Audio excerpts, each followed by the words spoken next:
En el mensaje anterior vimos cómo es que Dios reveló a Daniel siglos antes una serie de acontecimientos históricos que se cumplieron con precisión asombrosa. Eso es lo que vimos en el capítulo anterior. Pero también vimos el surgimiento de un hombre malvado. Vimos el surgimiento de Antíoco IV Epífanes, quien persiguió al pueblo de Dios y profanó el templo en Jerusalén. Sin embargo, vimos también que en medio de la persecución Dios sostuvo, fortaleció y preservó a aquellos que permanecieron fieles.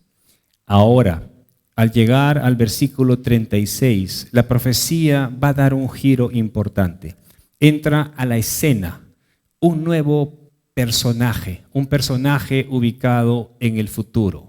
Si bien es cierto que Antíoco Epífanes fue un hombre malvado, este personaje que aparece ahora va a ser mucho peor.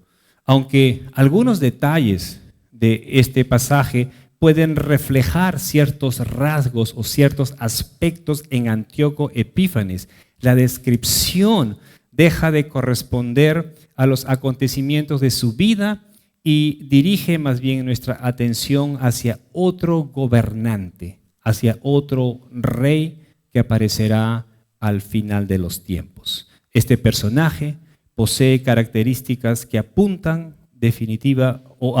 al cumplimiento definitivo de la profecía. Este gobernante que aparecerá en un futuro será un hombre arrogante, blasfemo y enemigo de Dios, a quien muchos identifican como el anticristo. En este pasaje conoceremos a este personaje, el último gran enemigo del pueblo de Dios. Ante los ojos del mundo parecerá invencible, ejercerá un poder extraordinario, desafiará abiertamente al Señor y perseguirá con ferocidad a los santos. Sin embargo, su aparente victoria será simplemente o será solo temporal, porque Dios ya tiene determinado su fin, el fin de este personaje. El tema de hoy lo he titulado El último enemigo del pueblo de Dios. El último enemigo del pueblo de Dios. Leamos Daniel capítulo 11, versículos del 36 al 39. Del 36 al 39. Daniel 11, del 36 al 39. Leamos. El rey hará lo que le plazca. Se enaltecerá y se engrandecerá sobre todo Dios, y contra el Dios de los dioses dirá cosas horrendas. Él prosperará hasta que se haya acabado la indignación, porque lo que está decretado se cumplirá. No le importarán los dioses de sus padres ni el favorito de las mujeres, tampoco le importará ningún otro Dios, porque él se ensalzará sobre todos ellos. En su lugar honrará al Dios de las fortalezas, un Dios a quien sus padres no conocieron. Lo honrará con oro y plata y piedras preciosas y cosas de gran valor. Actuará contra la más fuerte de las fortalezas con la ayuda de un Dios extranjero. A los que lo reconozcan colmará de honores, los hará gobernar sobre muchos y repartirá la tierra por un precio. Muy bien, los versículos que acabamos de leer presentan una descripción en muchos aspectos que van mucho más allá de lo que ocurrió con Antíoco Epífanes. Es decir, sabemos características de Antíoco Epífanes, pero las características que se presentan aquí van mucho más allá de la vida de este hombre. Aunque Antíoco, como mencioné en el tema anterior, es un prototipo o anticipo del anticristo, varias de las características mencionadas en este pasaje difícilmente aplican a Antíoco. El versículo 36 comienza diciendo: el rey hará lo que le plazca. ¿Ok? Fíjense, es un rey, va a ser un gobernante. El rey hará lo que le plazca, es decir, hará conforme a su propia voluntad, sin reconocer ninguna autoridad por encima de él. Hará lo que desee, sin tener que rendir cuentas a nadie. Pero luego el versículo añade, se enaltecerá y se engrandecerá sobre todo Dios. Y aquí demuestra el orgullo, un orgullo desmedido que tendrá este personaje y una arrogancia sin precedentes.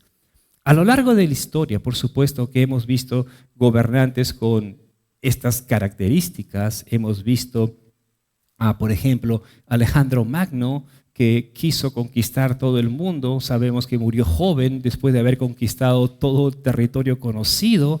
Vimos más adelante también cómo es que fue Antíoco Epífanes. Vimos también, de cierta manera, en Adolfo Hitler, o sea, personajes malvados que tenían ciertas características que se pueden mencionar aquí. No solamente ellos, pero otros. Fueron hombres dominados por el orgullo y el deseo de exaltarse a sí mismos. Sin embargo, estas actitudes alcanzarán su máxima expresión en la persona del anticristo.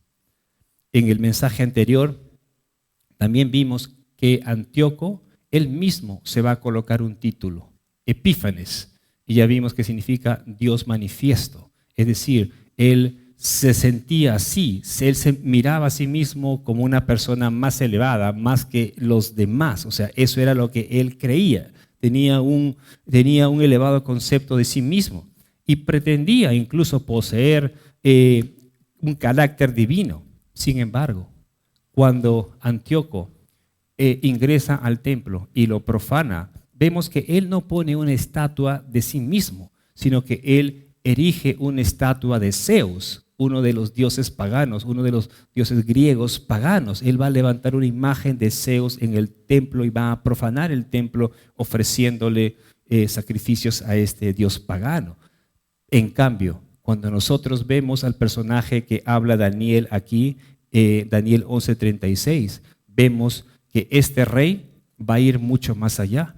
El texto afirma que se enaltecerá y se engrandecerá sobre todo Dios, y contra el Dios de los dioses dirá cosas horrendas. Así que observemos la diferencia aquí. Antíoco se atribuía cualidades divinas, aunque vemos que él rendía culto a Zeus. En cambio, este otro rey, el que aparecerá en el futuro, no reconocerá ninguna deidad por encima de sí mismo.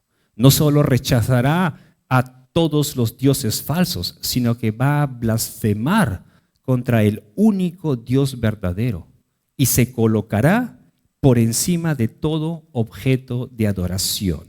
Por esa razón, muchos intérpretes entienden que esta profecía encuentra su cumplimiento definitivo en el anticristo. Y el apóstol Pablo va a decir lo siguiente acerca de este personaje, acerca del anticristo, en 2 de Tesalonicenses 2:4. Leamos, 2 de Tesalonicenses 2:4. El cual, refiriéndose a este hombre, el cual se opone y se exalta sobre todo lo que se llama Dios o es objeto de culto, de manera que se sienta en el templo de Dios. ¿Qué dice después? Presentándose como si fuera Dios. La semejanza entre ambos pasajes, es decir, Daniel capítulo 11 y 2 de Tesalonicenses 2:4, la semejanza de ambos pasajes es evidente. Tanto Daniel como Pablo describen a un gobernante que se rebelará abiertamente contra Dios. Un personaje que se exaltará por encima de toda autoridad divina y exigirá para sí adoración que solamente le corresponde al Señor, al Dios, al único Dios verdadero.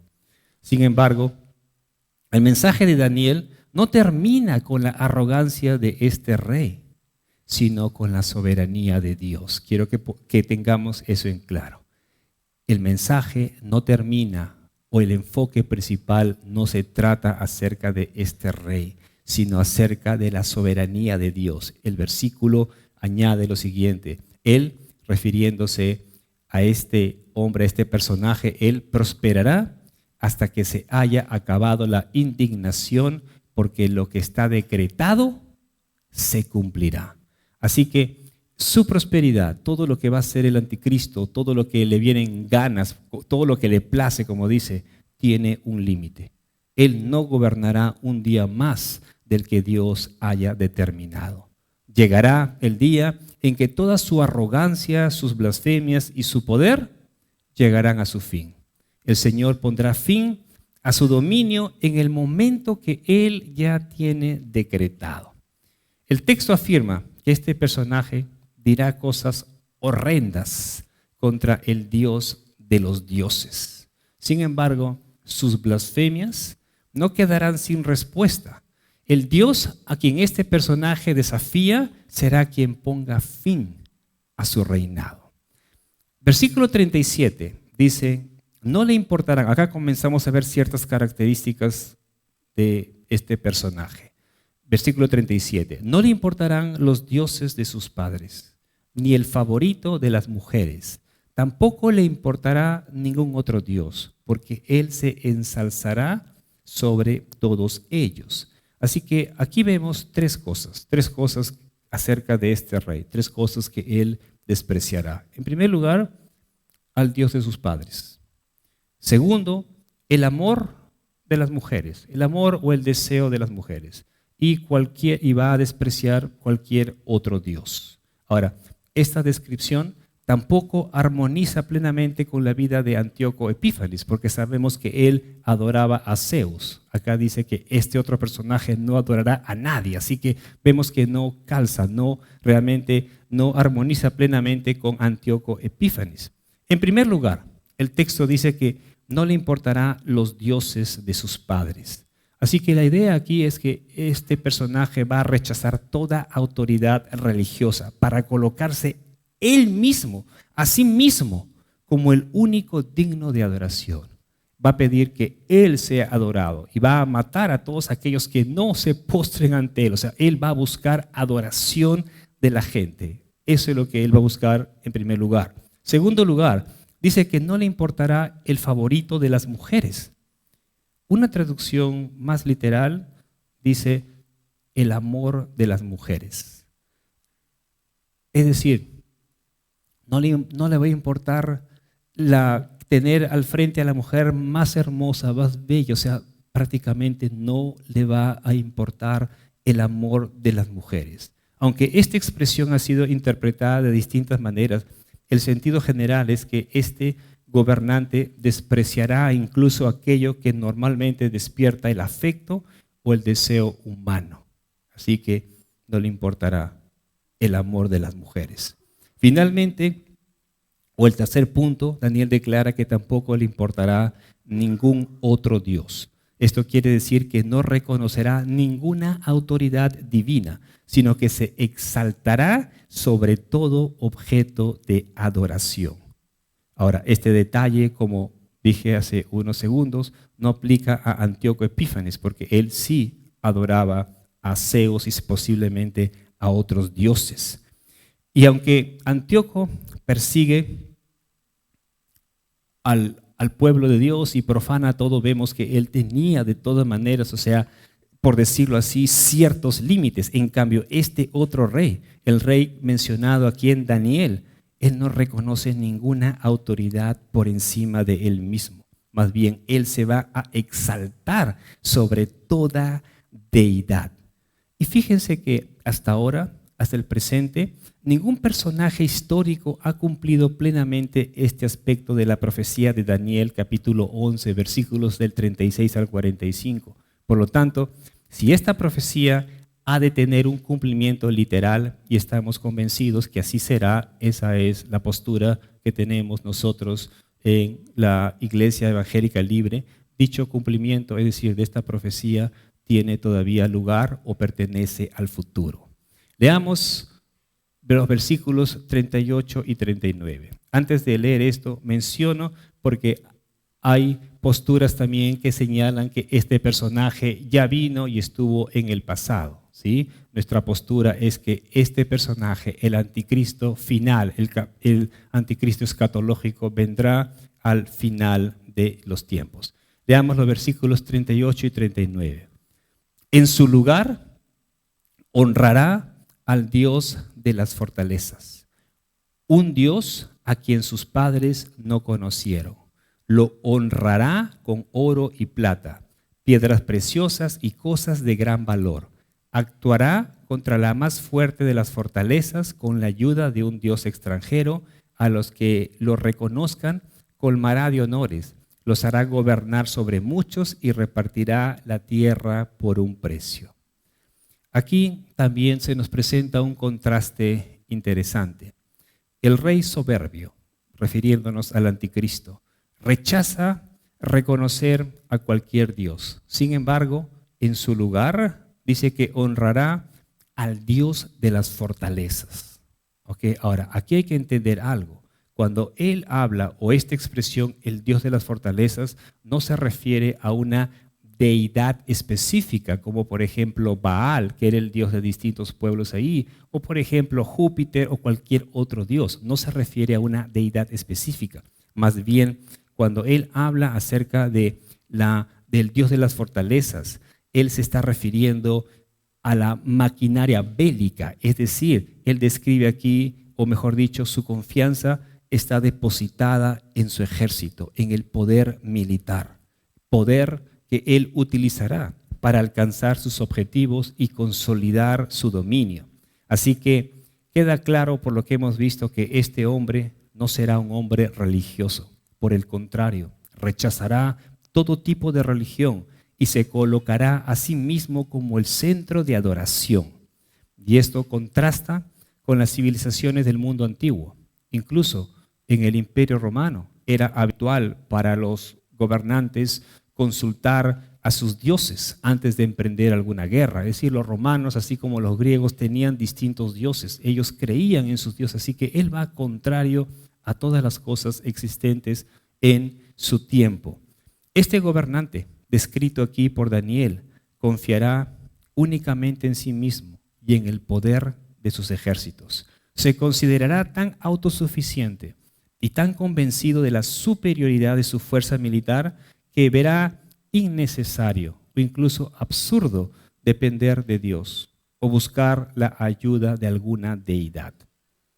A lo largo de la historia han existido gobernantes que reflejan algunos rasgos de este rey soberbio. Es decir, han habido gobernantes que de alguna manera reflejan rasgos de lo que se menciona aquí. Sin embargo, ninguno de ellos ha cumplido de manera completa y literal todos los detalles de esta profecía.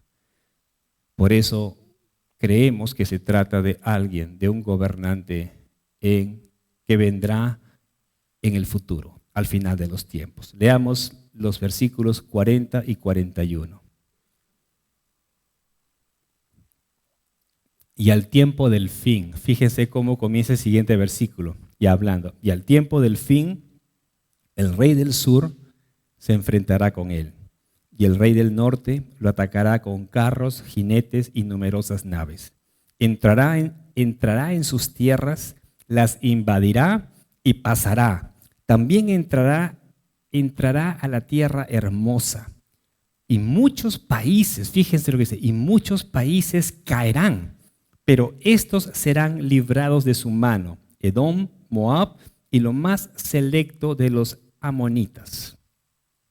Lo primero que debemos observar es la expresión, es lo que dice al inicio del versículo 40. Dice, y al tiempo del fin. Así que vemos claramente que estos acontecimientos sucederán en los postreros días. ¿Sí? Sucederán, está hablando acerca de los tiempos del fin. Así que allí podemos descartar prácticamente a Antíoco Epífanes, quienes muchos creen que él es el anticristo o que todo se dio en él. Pero aquí está hablando acerca de los tiempos del fin. Y cuando entremos al capítulo 12, el último capítulo de Daniel, lo entenderemos mucho más claro a lo que se refiere. Muy bien, en estos versículos que acabamos de leer, 40 y 41, encontramos a tres personajes. el rey del sur, el rey del norte y a este rey soberbio, que es el anticristo. Ahora, las acciones de estos tres gobernantes están directamente relacionadas con el futuro de la nación de Israel. Todo indica que cada uno de estos personajes representa, es decir, el rey del norte, el rey del sur, cada uno de ellos representa un bloque o una confederación de naciones que desempeñará un papel decisivo en los acontecimientos del tiempo del fin. La intensa confrontación descrita en el versículo 40 va a culminar con la invasión de la tierra hermosa que se menciona allí. Cuando hablamos acerca de la tierra hermosa, se está refiriendo a la nación de Israel, a la tierra de Israel, que será invadida por parte del ejército del rey soberbio. En el desarrollo de esta campaña militar, el anticristo va a derrotar al rey del sur. Ahora, tradicionalmente, o como hemos visto en el tema anterior, el rey del sur se refería a Egipto. Así que va a derrotar a Egipto y se va a extender, es decir, va a dominar también los territorios circundantes. Ahora, es muy probable que esta guerra corresponda a la campaña final conocida como Armagedón, como la guerra de Armagedón mencionada en Apocalipsis capítulo 16. Y allí se describe la concentración de naciones para la batalla culminante de la historia, cuyo desenlace lo podemos ver o se encuentra en Zacarías capítulo 14. Leamos Zacarías 14 versículos del 1 al 3. Es decir, no solamente encontramos esto en el Nuevo Testamento, pero en el Antiguo Testamento también encontramos pasajes que hablan acerca de lo que ocurrirá en el tiempo del fin. Leamos Zacarías 14, versículos del 1 al 3. Viene el día del Señor, en el cual serán repartidos tus despojos en medio de ti, porque yo reuniré a todas las naciones en batalla contra Jerusalén. O sea, fíjense lo que está hablando tiempos antes. Yo reuniré a todas las naciones en batalla contra Jerusalén, y será tomada la ciudad, y serán saqueadas las casas y violadas las mujeres. La mitad de la ciudad será desterrada, pero el resto del pueblo no será cortado de la ciudad. Entonces saldrá el Señor y peleará contra aquellas naciones cuando Él peleó el día de la batalla. Ahora, quiero que observen la secuencia de los acontecimientos. Primero, las naciones se reúnen contra Jerusalén. Luego, la ciudad va a ser invadida y sufre una gran aflicción. Sin embargo, cuando todo parezca perdido, cuando ya se piense que Israel ya fue, que ya su destrucción es inminente, el Señor mismo intervendrá. Es el Señor mismo quien salvará a la nación de Israel. Él peleará por su pueblo y derrotará definitivamente a sus enemigos. Ese será el glorioso desenlace de la campaña de Armagedón y el cumplimiento de las promesas de Dios para Israel. Ahora, quiero yo parar un momento aquí y quiero explicar algo, porque fíjense que hoy en día Israel es una nación que está alejada de Dios, es una nación completamente pagana. Saben que allí es donde está concentrado el movimiento del orgullo gay. Si ustedes ven hace unos días 100,000 personas festejando, o sea, no creamos, ellos todavía no se han arrepentido. Dios sigue tratando con esta nación. Dios va a tratar con ellos, pero no los ha descartado, ¿sí? Pero Dios sigue tratando, porque a veces podemos nosotros enfocarnos o pensar, no, Dios los ha escogido, así como nos ha escogido y tiene misericordia. Él no se ha olvidado de la nación de Israel, pero hoy en día no es que esta nación esté pegada o buscando al Señor, no, están completamente distanciados del Señor, pero llegará el día cuando ellos reconocerán. Y cuando dice todo Israel será salvo, no se refiere a todos aquellos que reconozcan al Señor, que vengan a Él. No se refiere a todos los judíos, no, aquellos que se arrepientan de sus pecados y reconozcan al Señor, entonces serán salvos. Ese es, y todo Israel será salvo. Leamos los versículos 42 y 43. Y extenderá su mano contra otros países, y la tierra de Egipto no escapará. Se apoderará de los tesoros ocultos de oro y plata y de todas las cosas preciosas de Egipto. Libios y etíopes seguirán sus pasos. Aquí vemos que después de haber derrotado al rey del sur, el anticristo extenderá su dominio sobre Egipto y los territorios vecinos. Egipto no solamente era importante por donde estaba ubicado estratégicamente, o sea, no solamente era importante por donde estaba, sino que también porque tenía muchas riquezas.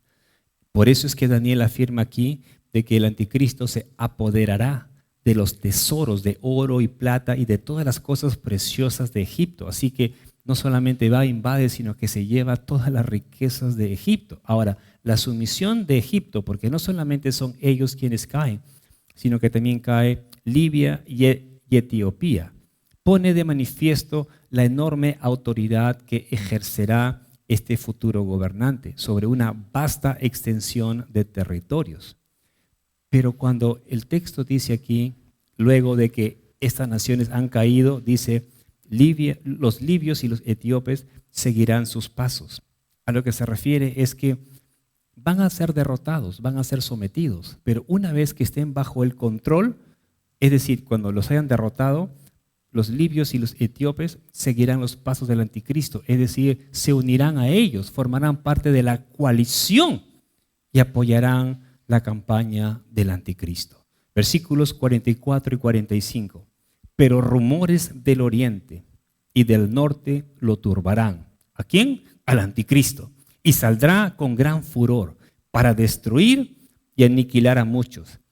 Y plantará las tiendas de su pabellón entre los mares y el monte glorioso y santo. Pero llegará a su fin y no habrá quien lo ayude. Ahora, estos versículos describen la etapa final de la campaña militar del anticristo. Cuando todo parecía que la victoria de este personaje era inevitable. Había arrasado con muchos lugares, había extendido su territorio, parecía que nadie lo iba a parar porque tenía un ejército poderoso. Él va a escuchar, va a recibir noticias, va a escuchar rumores procedentes del oriente y del norte. Ahora, estos informes o estas noticias que él recibe van a cambiar los planes del anticristo y lo van a llevar a emprender su campaña militar con mayor fuerza, pero en otros lugares. Ahora, la referencia a los rumores del oriente se armoniza o conecta con un pasaje que encontramos en Apocalipsis. Leamos Apocalipsis 16:12. Apocalipsis 16:12. Aquí es cuando ya el Señor está derramando su ira sobre este mundo perverso, sobre el mundo malvado. Fíjense, Apocalipsis 16:12. Dice, el sexto ángel derramó su copa sobre el gran río Éufrates y sus aguas se secaron para que fuera preparado el camino para los reyes, ¿de dónde dice? Para los reyes del oriente. Este pasaje forma parte de la preparación para la confrontación de los últimos tiempos. Todo indica que una poderosa confederación de naciones orientales marchará hacia el escenario final del conflicto. No quiero mencionar países porque la verdad que simplemente dice príncipes del oriente. Muchos dicen, tiene que ser China. Dice príncipes del oriente. Es prácticamente un grupo de naciones que vendrá de aquella parte para enfrentarse con las fuerzas del anticristo.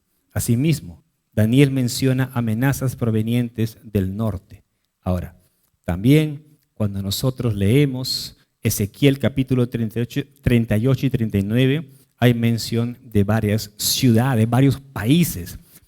muchos intérpretes, muchos estudiosos de la Biblia también consideran que este bloque de naciones conformadas por esta confraternidad de naciones del norte podrían ser aquellas naciones que se mencionan en Ezequiel 38 y 39.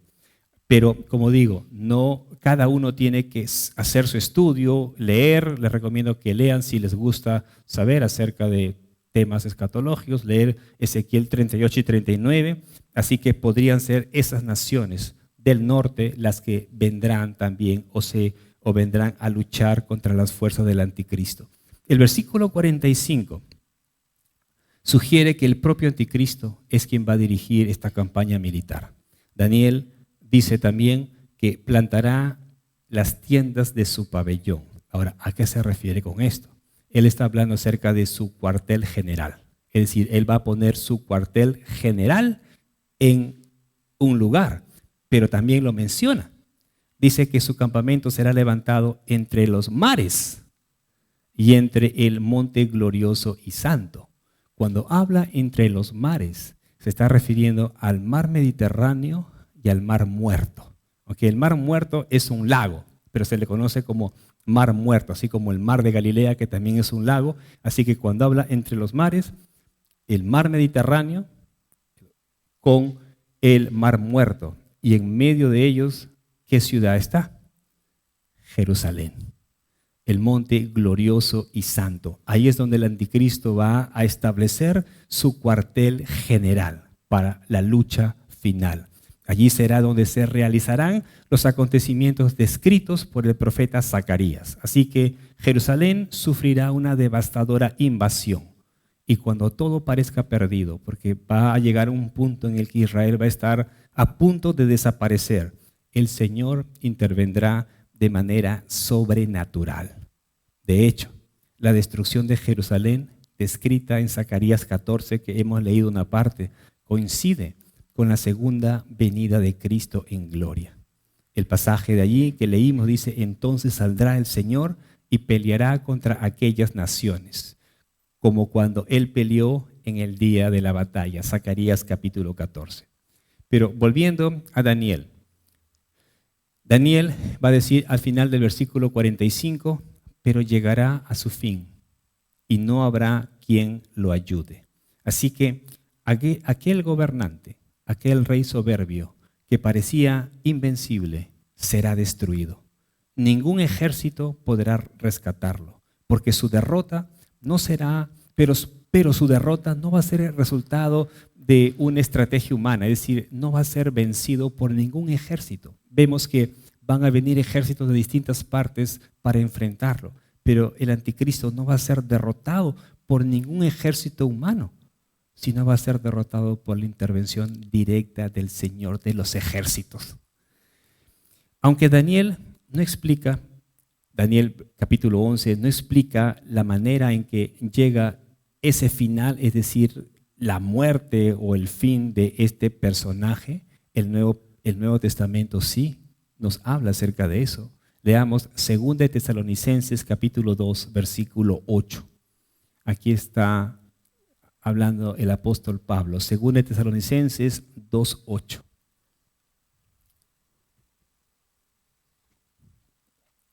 Entonces, dice el texto, entonces será revelado aquel inicuo a quien el Señor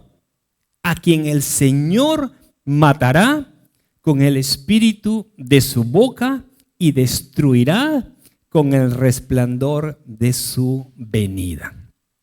Pablo identifica claramente al rey soberbio de Daniel.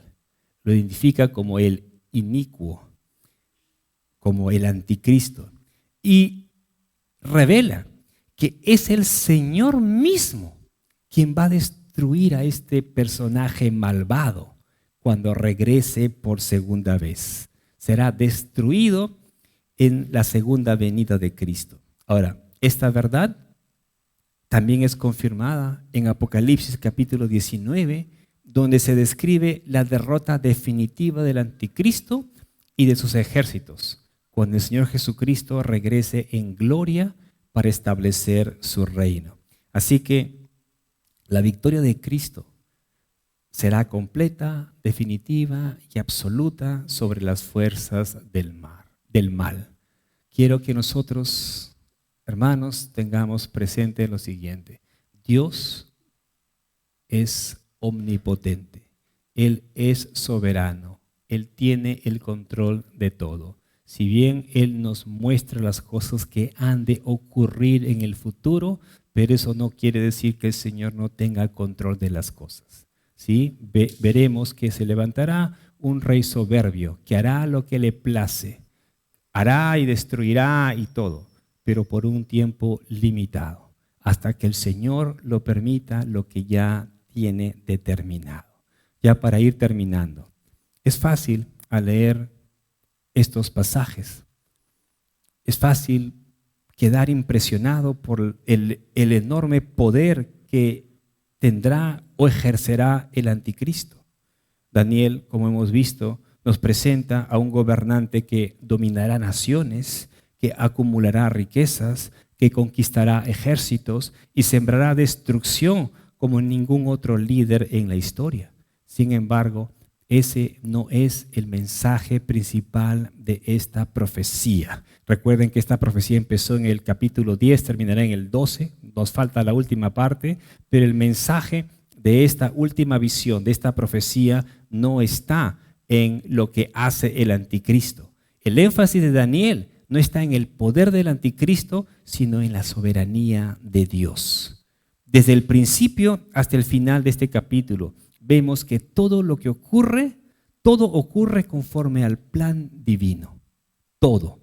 El anticristo solo prosperará hasta que se haya cumplido la indignación.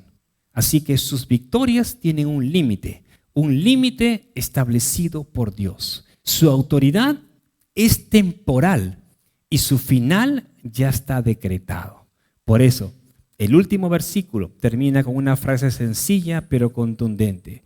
Pero llegará a su fin, hablando de este personaje, y no habrá quien lo ayude. Así que, hermanos, vivimos, si nosotros vemos, vivimos en un mundo que cada vez se aleja más y más de Dios. Vivimos tiempos donde la maldad aumenta o va en aumento. Y en ocasiones da la impresión que quienes se rebelan contra el Señor siempre triunfan. Pero Daniel nos recuerda que las apariencias engañan. Ningún reino humano durará para siempre. Así como hemos visto en los capítulos iniciales de Daniel, se levantaba un reino poderoso y caía, se levantaba otro y caía, otro y caía. Ningún reino humano reinará o durará para siempre. Ningún enemigo de Dios tendrá la última palabra. Ningún poder podrá impedir el cumplimiento de los propósitos de Dios. La historia no termina con la victoria del mal, sino con la victoria de Jesucristo. Por eso, como creyentes, no estamos llamados a vivir con temor, sino con esperanza. Fíjense que Dios nos muestra las cosas que han de ocurrir, pero no para que tengamos temor, no para que estemos temblando. No quiero que nadie salga temeroso de acá. Que el Señor nos muestra las cosas que han de ocurrir, pero nosotros sabemos cómo es que termina. Es como cuando uno ve una película y la ve tan emocionante y ya quiere saber qué va a pasar al final. Dice, quiero que, uno desea su propio fin, ¿no? Que termine así. Hay una de las cosas Dios nos muestra y el final es hermoso. La victoria es del Señor y nosotros somos de Él, así que podemos estar confiados. Nuestra responsabilidad no consiste en tratar de averiguar cada detalle del futuro. Fíjense, yo les digo una cosa. Hay personas que tal vez tienen un poco de temor leer o escuchar acerca de temas escatológicos. Otros que les encanta, que les fascina. Pero ¿saben qué? Aquellos que les fascina también tienen que tener cuidado, ¿sí? No solamente podemos ver todo escatológicamente, no todo es final del mundo, no es así. Ahora, hay cosas que el Señor no nos muestra. Hay cosas que no vamos a entender. A veces queremos ir más allá de lo que la palabra dice y no debemos. ¿Sí? Hay un límite, debemos ir hasta lo que el Señor nos ha revelado nada más. Así que nuestra responsabilidad no consiste en tratar de averiguar cada detalle del futuro, sino en ser fieles al Señor en el presente. Seamos fieles al Señor en el presente. Sirvámosle con lo mejor, ¿sí? Acerquémonos cada vez más a Él. Recuerden lo que el Señor dijo. El que persevere hasta el fin, ese será salvo. Eso es lo más importante, perseverar. El que persevere hasta el fin, ese será salvo. Y ese ha sido precisamente el mensaje del libro de Daniel. Daniel, como hemos visto en los capítulos anteriores, en los primeros capítulos, permaneció fiel en Babilonia, a pesar de todas las cosas. Los amigos de Daniel permanecieron fieles cuando estaban, incluso cuando fueron arrojados al horno de fuego. Y nosotros también somos llamados a perseverar en medio de un mundo que se aleja cada vez más de Dios. Que nuestra mirada permanezca fija en Cristo, en nuestro Señor y Salvador, en nuestro Rey. Vivamos cada día para Él. Sirvámosle con fidelidad y esperemos con gozo su segunda venida. Porque aquel que hizo la promesa es fiel.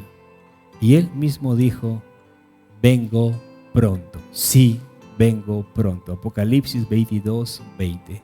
¿Y cuál fue la respuesta de la iglesia ayer, hoy y siempre? Amén. Ven, Señor Jesús. Así que anhelemos la venida del Señor. No sabemos cuándo será, pero el Señor de que viene, viene. Y la iglesia tiene que estar preparada para ese glorioso evento. Amén. Pongámonos de pie. Vamos a orar.